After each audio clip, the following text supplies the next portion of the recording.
Good afternoon, everyone. I'm Francesco Pancaldi, and I'm a PhD candidate at the Biobased Economy Group of the Laboratory of Plant Breeding at Wageningen University. It is a pleasure for me of being here today and having the chance of presenting some of the work of my PhD here at the 32nd IC meeting. And the presentation I will give you today, it's about the challenges that plant breeding faces in enabling the cultivation of marginal lands with biomass crops to provide biomass to fuel a global bio-based economy. During the presentation, I will first focus on the role of marginal lands in a global bio-based economy and on the ideal cropping system that suits marginal lands optimally, to then move to discuss the challenges that plant breeding faces in implementing these cropping systems for marginal lands, and also how these challenges can be tackled, especially with the development of universal breeding tools to speed up breeding in novel biomass crops, which is also the core topic of my PhD project. So, first of all, about the role of marginal lands in a bio-based economy, I think we all know that a bio-based economy is an economy where all the kinds of raw materials for products are derived from biomass, and especially plant biomass. Actually, such kind of economy is booming nowadays, and the estimates say that by 2050, between 6 and 13 billion of tons of biomass per year will be needed in order to sustain bio-based production chains. And this biomass will mostly come from dedicated biomass crops, which on the one hand can be an asset to actually improve and diversify agricultural systems, but on the other hand opens also the famous dilemma between food and bio-based applications in the allocation of arable land. In this sense, marginal lands can offer a solution, because marginal lands are areas that are usually degraded, abandoned, or placed in areas with low environmental value or suboptimal abiotic conditions, and therefore at the moment are not used by agriculture, but are also of low natural value, and therefore could be successfully used for producing biomass to sustain bio-based production chains. Especially because, as you can see from the maps here, but also from the figures at the bottom of these slides, marginal lands span a wide range worldwide. Between 250 and 430 million hectares worldwide is estimated that are occupied by marginal lands, and 50 in Europe. And therefore, these figures could actually sustain potentially the production of between the 20% and the 85% of the total biomass that would be needed in 2050 to sustain a global expanded bio-based economy.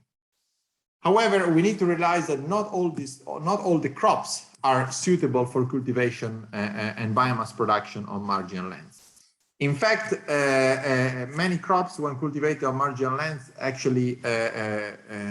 deteriorate their conditions instead of restoring them, because they require high inputs, and therefore many studies have shown that the best system for cultivation of biomass crops on marginal lands is a mixture of perennial lignocellulosic biomass crops, which can actually improve the areas of marginal lands from many aspects. Especially, these crops have been shown to improve water cycles, to improve soil fertility through the increase in texture in soils and also the organic matter, and therefore also the carbon capture and the carbon storage from marginal lands increases when these crops are cultivated over there. And as such is also biodiversity, which increases both in terms of abundance and total diversity of both animal and insect species, with a specific significant increase in pollinator species, which in turn have also positive effects in the agricultural areas that are in the vicinity of marginal lands. And all these aspects together with the fact that an income is coming from marginal lands when these are used for agriculture, improve also the economic value of these areas and the returns for farmers.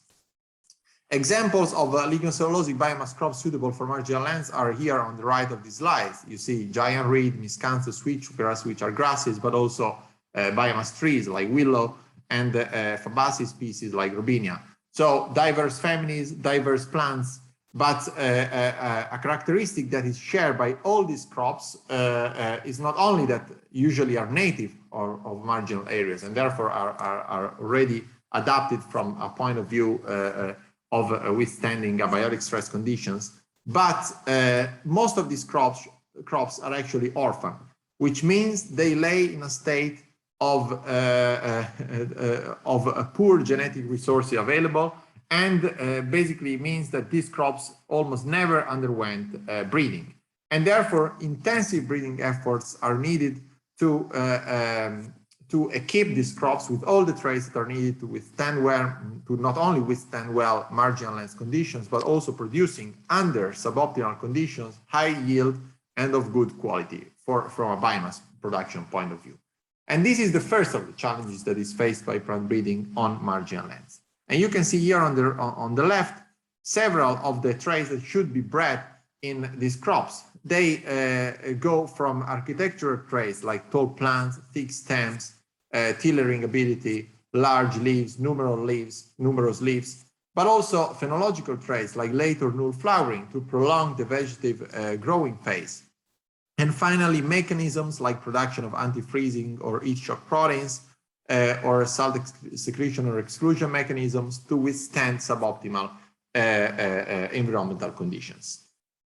Finally, last but not least, also the biomass should have certain qualities from a breeding point of view, which means especially having digestible cell walls, because during post-harvest treatments, we need cell walls that are able to release the compounds that are included in the biomass, and that constitutes the bioresources that we want to extract from the biomass with treatments that are at the least costly and the least intensive possible. And therefore, so this is one of the challenges, and the other challenges is definitely the fact that actually releasing commercial varieties of orphan crops, like the ones suitable for marginal lands, takes a lot of time. You see here in this picture that represents the typical breeding cycle for a biomass crop that is easy to end up to 20 or 25 years from the pre-breeding phase to the commercial upscaling of elite lines into commercial varieties. And therefore, we need to develop breeding tools that can allow us to save time in the different steps of the breeding cycle in order to shorten these breeding cycles and make sure that marginal lands can be cultivated with biomass crops in a reasonable time frame in the future.